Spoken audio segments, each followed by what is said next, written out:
આતંકવાદી હુમલો થયો, આતંકવાદી ચર્ચા કરવી ગુનો છે એવું વાતાવરણ બનાવનારી જમાત પેદા થઈ ગઈ હતી અને આ દેશના કેટલાય લોકોએ આતંકવાદી ચર્ચા ન કરાય એવો નિર્ણય કરી લીધો અને પડદા પાછળ ઘૂસી ગયા. મિત્રો, સામર્થ્ય હોવું જોઈએ કે આતંકવાદની સામે લોકો ગમે તે કહેતા હોય, આતંકવાદ એક રાષ્ટ્રનીતિનો મુદ્દો છે, એ રાજનીતિનો મુદ્દો નથી અને રાષ્ટ્રનીતિના મુદ્દાની ચર્ચા થવી જોઈએ. એને પડદા પાછળ ધકેલવાની કોઈ કારણ નથી. આ હિંમત, આ સામર્થ્ય કેળવવું પડે. એ તો આવશે લોકો. તમારા ખભે કૂતરું છે એમ કરીને કહેશે કે બકરું છે, મૂકી દો. આતંકવાદ જાણે કૂતરું છે, એને અડાય જ નહીં. આતંકવાદની ચર્ચા ન થઈ શકે એવું વાતાવરણ કેટલા હિત ધરાવતા તત્વોએ બનાવી દીધું દેશમાં.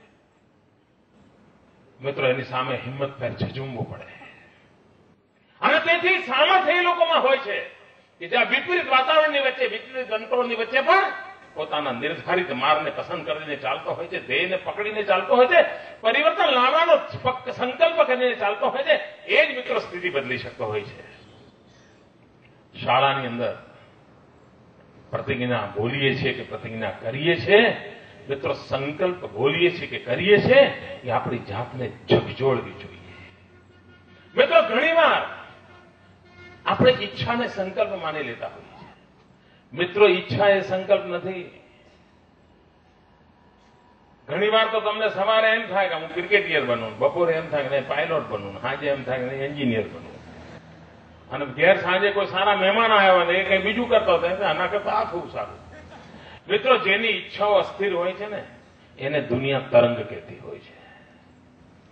ઈચ્છા માય અસ્થિરતા હોય મિત્રો, જગત એને તરંગ કહેતું હોય છે કે જવા દે આ તો તરંગી છે. કાલ મળે તો કે એન્જિનિયર થવું છે, આજ મળ્યું કે ક્રિકેટર થવું છે, તરંગી જવા દે, કોઈ નોંધ નથી. મિત્રો, ઈચ્છાઓ જિંદગીને બદલી શકતી નથી હોતી. મિત્રો, ઈચ્છા સ્થિર હોવી જોઈએ અને ઈચ્છામાં જ્યારે સ્થિરતા ભળે ત્યારે જ સંકલ્પ બનતો હોય છે. તમે તમારી ઈચ્છાઓને સંકલિત કરીને સાંકડા કરતા કરતા કરતા ક્યાંક ફોકસ કર્યું છે અને પછી એમાં સ્થિરતા જોડાણી છે. તમે જોયું છે કે 2 મહિના, 5 મહિના, 12 મહિના, 2 વર્ષ, 5 વર્ષ એક જ ઈચ્છા તમારા મનમાં પ્રબળ રહી છે, એવું થયું છે અને પછી એને સાકાર કરવા માટે પરિશ્રમ, પસીનો વહેવડાવ્યો છે. ઈચ્છા વત્તા સ્થિરતા વત્તા પરિશ્રમ ઇઝ ઇક્વલ ટુ સિદ્ધિ.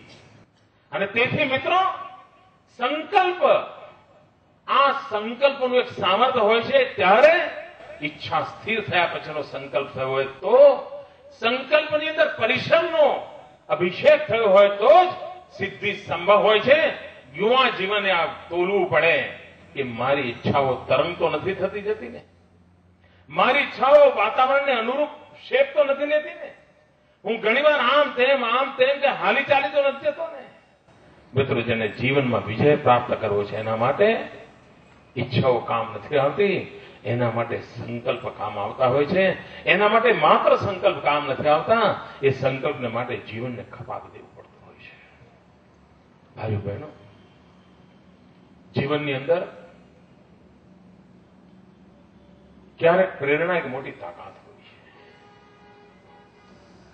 તમને ઇન્સ્પિરેશન ક્યાંથી મળે? કયું કારણ છે તમને ઇન્સ્પિરેશન મળે?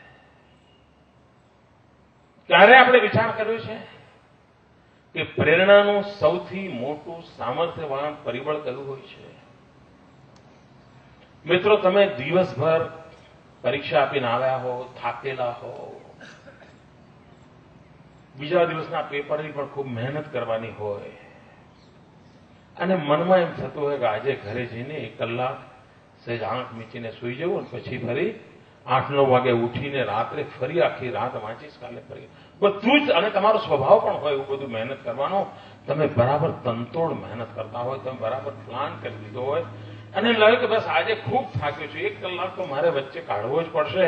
અને જેવા ઘરે પહોંચો ને ખબર પડે કે મા માંદી છે ને હોસ્પિટલ લઈ ગયા છે, મિત્રો શું થાય? તમને તમારો થાક યાદ આવે? તમને તમારું ટાઈમ ટેબલ યાદ આવે? તમને આજની સારી પરીક્ષા ગઈ એનો આનંદ યાદ રહે? તમને આવતીકાલની પરીક્ષાની જવાબદારી યાદ રહે? બધું જ ભૂલી જાઓ મિત્રો, માત્ર માની માંદગી યાદ રહે અને પછી થાક લાગેલું શરીર પણ દોડવા લાગે. બીજા દિવસે વાંચવાની ચિંતા પછી પેલા માં માંદી છે એની સેવા કરવું ભાવ જાગે. મિત્રો, આ પ્રેરણા કઈ? કોઈ સર્ક્યુલર બહાર પડ્યો હતો? કોઈ મુખ્યમંત્રીએ ઉપદેશ આપ્યો હતો? કોઈ વિવેકાનંદ કેન્દ્રમાંથી ટેલિફોન આવ્યો હતો કે યાર તારી માં માંદી છે જરા કર? ના, મારાપણાનો ભાવ, મારી માં, સંવેદના. મિત્રો, આ મારાપણાનો ભાવ એનાથી મોટી કોઈ તાકાત નથી હોતી પ્રેરણા માટેની. અને જે આ મારાપણાના ભાવની અનુભૂતિ કરી શકે, આ મારું છે. મિત્રો, આ સમાજનું દુઃખ એ મારું દુઃખ છે, સમાજનું સુખ એ મારું સુખ છે. એમ મારાપણાનો જો વિસ્તાર થાય, આ મારાપણાનો જેટલો વિસ્તાર થતો જાય એટલો મારો સંવેદનાનો વિસ્તાર વધતો જાય, અને જેટલો મારો સંવેદનાનો વિસ્તાર વધતો જાય એટલી મારી પ્રેરણાની તાકાત વધતી જાય છે. ઇન્સ્પિરેશન માટેનું સામર્થ્ય આપોઆપ અંદરથી ઓટો પાયલોટ બની જતું હોય છે. મિત્રો, મને આ પોતાપણાના ભાવની અનુભૂતિ થાય છે. મિત્રો, તમારામાં તમે જોયો છે ઘણા વિદ્યાર્થીઓ છે સરસ મજાનું રમતા હોય, પણ કોઈ ગરીબ જતો હોય તો એક પણ માટે હાસ્યને છોડીને પણ એના તરફ નજર જતી હોય છે. એના મનમાં એક કરુણાનો ભાવ જાગતો હોય છે. કદાચ આજે કરી શકતો હોય કે ન કરી શકતો હોય, પણ એના મનની અંદર આ ભાવ જાગતો હોય છે. સંભવ છે કે આવતીકાલે કદાચ એનો આ ગુણ વટવૃક્ષ બની શકે. આપણે ક્યારે આ પોતાપણાના વિસ્તાર માટેની મથામણ કરી છે? મિત્રો, કમનસીબે માનવી સંકોચાતો જાય છે. અને શહેરીકરણની સમસ્યા એવડી મોટી છે કે તમને ગામડામાં હો તો કાકા હોય, મામા હોય, દાદા હોય, વડીલ મળે તો કેમ છો કાકા એમ કરીને બોલાવતા હો. કોઈ પણ સમાજનો હોય, કોઈ પણ સંપ્રદાયનો હોય.